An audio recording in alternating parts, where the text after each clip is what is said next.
मैं भगवान राम के बारे में आपसे चंद बातें कहना चाहता हूँ। मैंने देखा तो नहीं भगवान को, आपने भी नहीं देखा है, गांधी ने भी नहीं देखा था, लेकिन गांधी कहते थे मेरी पूरी की पूरी प्रवृत्तियाँ, एक्टिविटीज़ ईश्वर का साक्षात करने की हैं। और वो दरिद्र नारायण कहते थे, चरखा चलाते थे तो डूब जाते थे। इसी को भक्ति कहते हैं। भक्ति माने वो काम जो हम डूब जाएं, अपना अहंकार भूल जाएं, घमंड भूल जाएं, इसके लिए भक्ति कहते हैं। बदकिस्मती से हमारे हिंदुस्तान में 30 बरस से भक्ति का नाम लेके घमंड और घृणा बढ़ाने का आंदोलन चला और उसके जरिए हुकूमत हासिल करने की पूरी कवायद की गई।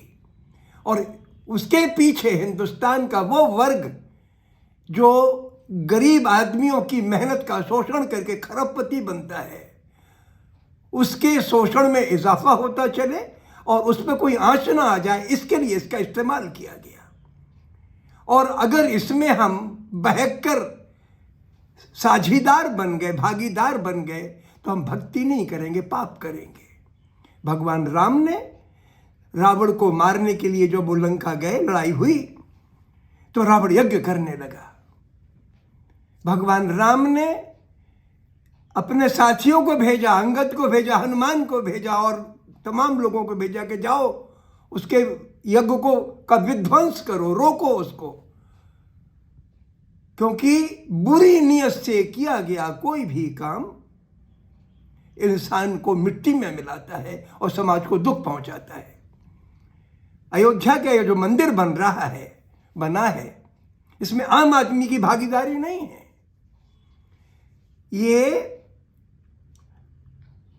सिर्फ राजनीतिक लाभ उठाने के लिए फैलाई गई नफरत के आधार पर खड़ा किया गया। तो इसलिए मैं आम आदमी को दोष तो दे नहीं सकता। इसके लिए इतनी मेरी प्रार्थना जरूर है आम लोगों से कि आप जो भी काम करें उसको ईमानदारी से करें। मुफ्त में कोई आपसे कहे कि आप चलिए, हम आपके लिए मुफ्त की बस लेके, गाड़ी ले चल के दर्शन कराएंगे, और उसके जरिए आप अगर दर्शन करने जाएंगे भी तो आपको कोई पुण्य नहीं मिलेगा, बल्कि जो आपको ले जा रहा है अगर वो हमारे सर पर ही बैठ जाए तो आप पाप करेंगे। अगर वो हिंदुस्तान की जितने भी हमारे धार्मिक संस्थान हैं, मंदिर मस्जिद हैं, इन पर हावी हो जाएं, ऐसे लोग जो लिंचिंग करते हैं, घृणा फैलाते हैं, उस पर कब्जा कर लें, जो कि बड़े पैमाने पे हो चुका है, तो फिर हम इस पाप में भागीदार बनेंगे। मैं चाहता हूं कि आप किसी भी धर्म स्थान जाएं तो मुफ्त की यात्रा न करें, तप करें, पैसा खर्च करके, पैदल चल के उसमें जाएंगे तो आपको पुण्य मिलेगा, आपकी आत्मा साफ होगी। अभी इस वक्त तो हम इस दौर से गुजर रहे हैं। मणिपुर का आपको पता होगा क्या चल रहा है। 8 महीने हो गए। 8 महीने के बाद करीब 80 लोग जो तब कत्ल किए गए थे, बेरहमी से मारे गए थे, अब उनको दफनाने का या जलाने का अब मौका आया है। इतनी बुरी सूरत हो गई। हमारी दर्दमंदी का तकाजा है कि हाँ, हम हुकूमत को बहकने ना दें कि इधर तो आप मंदिर पर नगाड़े पिटवाओगे और वहाँ बेकसूरों की जहाँ मौत होती है उस पर आप खामोश रहोगे। सरकार का फर्ज मंदिर बनाना नहीं है। मंदिर तो हमारे दिलों में है। इंसान की, आम आदमी से मंदिर पवित्र बनता है, और जितना सादा मंदिर होता है उतनी अच्छा होता है।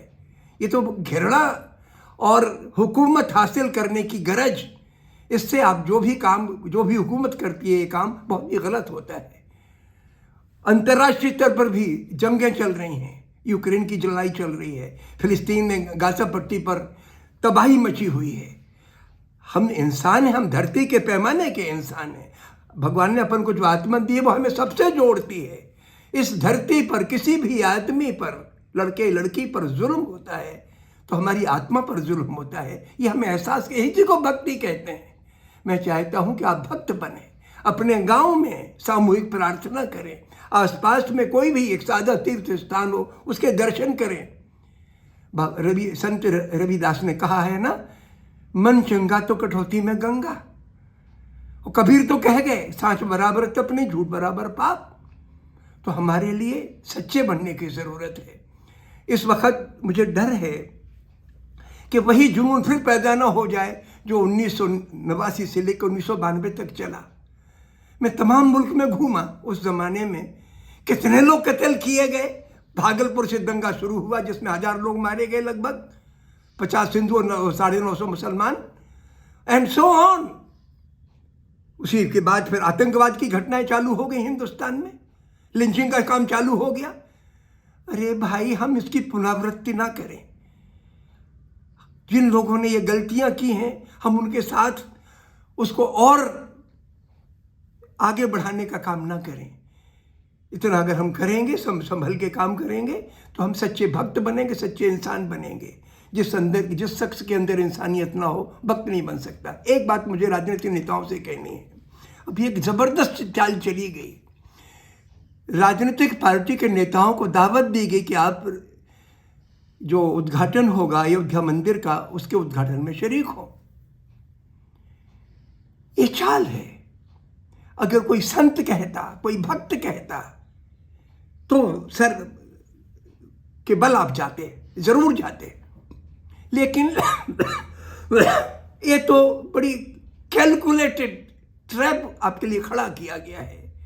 आप जाएंगे तो इनकी शोहरत बढ़ेगी, इनकी सत्ता और मजबूत होगी। जिस सत्ता से हमें जूझना है, जिसने हमारी जुबान बंद कर दी है, जिसने कॉर्पोरेट को हमारे सर पर बिठा दिया है, उस सत्ता से निजात पाना हमारा पहला काम। लेकिन अगर आप इस तरीके की एक्टिविटीज में हिस्सा लेंगे तो आप उस सत्ता को मजबूत करेंगे। तो एक तो ट्रैप ये, और दूसरा अगर आप नहीं जाएंगे तो बदनाम करेंगे आपको, क्या भगवान को नहीं मानते। मेरा मशवरा है, अयोध्या जाना ही है तो हनुमानगढ़ी मंदिर के दर्शन कीजिए। हनुमानगढ़ी मंदिर बहुत ही पुराना है, बहुत पवित्र है, वहाँ संत रहते हैं, और उसी अहाते में एक मस्जिद भी है। हिंदुस्तान की संस्कृति का समागम है वो, आप उधर जाइए। ये हो सकता है ये मंदिर भी पवित्र बन जाए जब इसमें निर्मल मन के लोग जाएंगे। अभी तो बनाने वाले निर्मल मन के नहीं थे। जब कभी हो सकता है सदियों के बाद हमारा ये मंदिर भी पवित्र बन जाए, भगवान उसमें आ जाए। अभी तो भगवान की प्राण प्रतिष्ठा होगी नहीं। किसी भी जगह भगवान तब मौजूद होता है जब वहाँ पर, वाल्मीकि ने जैसा कहा है, जिनके कपट दंभ नहीं माया, तिनके हृदय बसहु रघुराया। जहाँ कपट ना हो, घमंड ना हो, अपने पराये का भेदभाव ना हो, भगवान तो वहाँ रहता है। ऐसे आम आदमी जब तप करके किसी धर्म स्थान में जाएंगे तो अरसे के बाद वो पवित्र बनेगा, उसमें प्राण प्रतिष्ठा होगी। अभी तो नहीं है। तो राजनीतिक दलों से मेरा निवेदन है कि आप इस ट्रैप में ना फंसे। आपके सामने हिंदुस्तान का कण कण, हिंदुस्तान का हर छोटा सा छोटा मंदिर, मस्जिद, गुरुद्वारा, गिरजाघर अपना है, श्रद्धा का स्थान है। और उससे भी बड़ा हिंदुस्तान के हर गरीब की झोंपड़ी, हर मेहनत कश का खेत, वो आपका धर्म स्थान है। आप इबादत करें, उन सबके साथ के सामने सर झुकाएं। बहुत बहुत शुक्रिया।